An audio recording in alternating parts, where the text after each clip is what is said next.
Good morning, Judge Gilbert.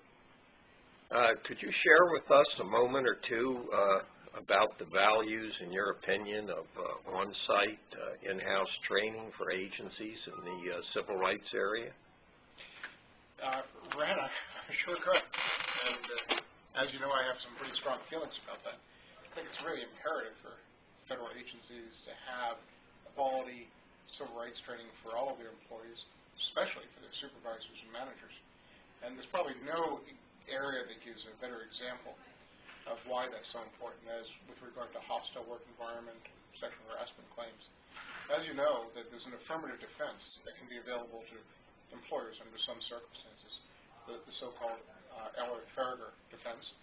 And an employer might actually be able to avoid liability, even if there is a hostile work environment that's been created by one of its employees. But in order to do that, they have to have demonstrated they've exercised reasonable care. Now, reasonable care includes providing training to all of its employees, supervisors, and managers included, about their rights and responsibilities when claims of a hostile work environment are raised. And it's really important that everyone in the workforce follow through with those safeguards to make sure that there is no hostile work environment.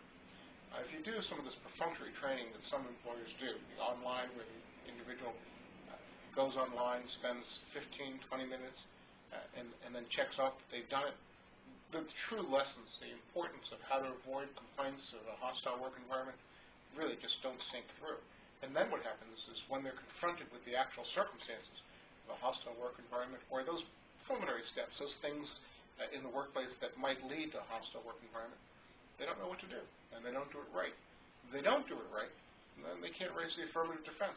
And so not doing the right thing now by providing training and access to information about hostile work environments, prevention, and not doing the right thing later in terms of doing immediate investigations and addressing the concerns of employees, that may lead to finding of discrimination and potential liability of hundreds of thousands of dollars down the road.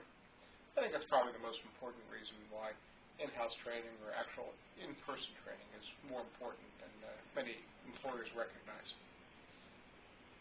Thank you, Judge Gilbert. And we appreciate your comments. Brent, always a pleasure to see you.